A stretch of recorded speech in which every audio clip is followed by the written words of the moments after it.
2/3 of planet Earth is covered by the oceans. These vast waters make up 90% of all the living space on the planet. Yet, how much do we know about it? And how much do we value it? The oceans are Earth's life support system, providing us with food and oxygen. They regulate the global climate, influence the weather, and are the world's largest carbon sink. But we are reaching a tipping point. Climate change weakens the ability of the ocean to provide critical ecosystem services, and it is further threatened by overfishing, pollution, and habitat degradation.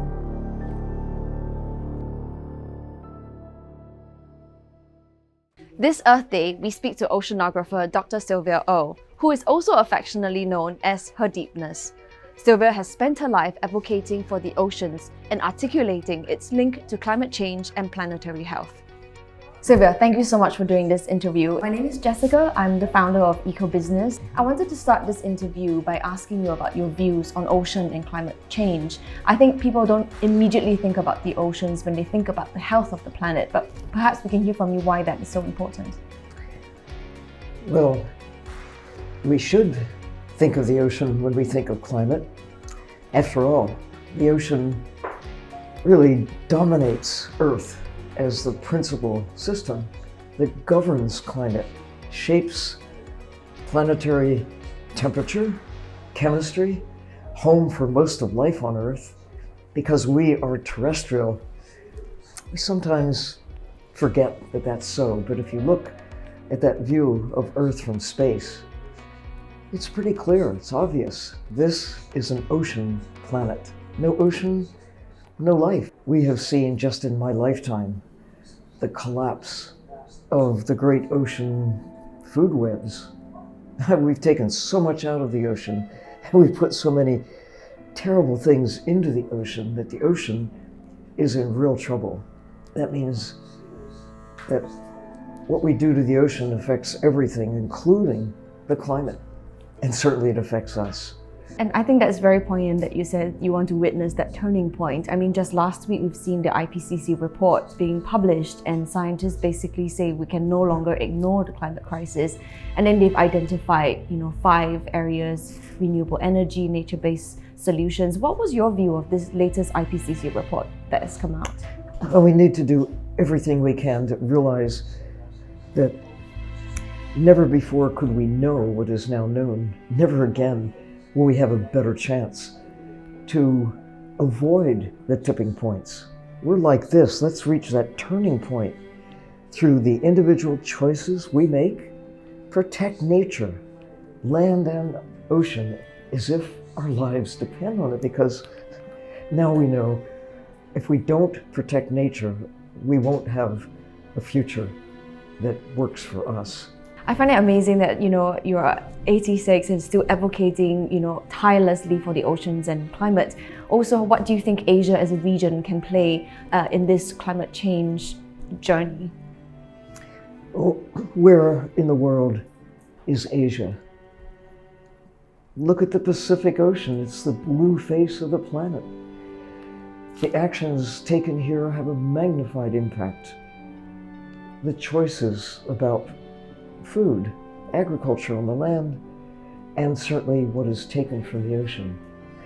We need to seriously consider making other choices about how to feed ourselves, and think about individually and together, where can we invest in better food choices that are healthier for us and certainly healthier for the planet. You're in Singapore here to launch an exhibition, and also, there's going to be this Antarctic expedition that you're going to be undertaking next year. Tell us a little bit more about that. Well, it's all about knowing.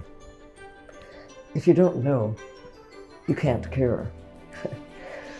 And you might know and not care, but this exhibition about understanding the ocean, why it matters, what you can do, what we can do together. No one can do everything, but everyone can do something. And I think there are answers here. If people say, what can I do? Look around. look in the mirror, say, what am I good at? What do I care about? What power do I have? We must protect nature. We must give back. We've taken from the ocean. We've taken from the land. We did not know that it mattered what we put into the atmosphere. We used to think the ocean was the best place to dispose of things we don't want close to where we live. But now we're paying the price. I can totally relate to that. I actually went on an expedition to the Antarctic in 2018 with Sir Robert Swan, and just even being there made me very conscious of my own footprint, and how much we have to do to protect the ecosystems that we are blessed with. What is your future vision? What are some of the projects that really excite you right now? We've been almost, it would seem, waging war on nature, destroying the systems that have taken billions of years invested in shaping the planet in ways that favor our existence. It's taken us, mostly actions that I have witnessed, decades, to significantly damage those very systems. So, what can we do? What is the world we want? What is the world I want? I'd like to see healthy coral reefs. I'd love to see healthy forests. I'd love to see healthy people. I think on that last note, you spoke very strongly earlier about trawlers, taking from the oceans, and maybe just very briefly, what are your views on deep sea mining? This is an issue that's very undercovered, and Ecobusiness has done explainers for it, and I would love to hear your perspective on that. The life in the deep sea is as diverse and abundant as what we see in shallow tropical systems. The diversity of life is enormous.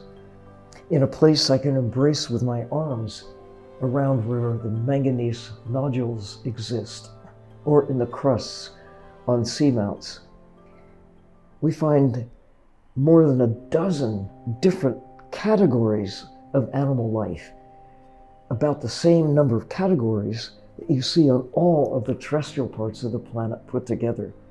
They're there in the deep sea. What will mining do? Totally upend those systems. How long to repair them? Consider never. There's an illusion that there are free goods out there just waiting to be captured. But the reality is the cost of actually doing this has not yet been resolved. It looks tempting, seductive, free goods just waiting to be taken. But the reality is very different. And as one who has spent a lifetime looking at technology, looking at how do you get into the deep sea, I think this is really an illusion, that this is something that could be done even if you don't put on the balance sheet the cost to the earth, the cost to the future of humankind. The actual cost is just not yet practical.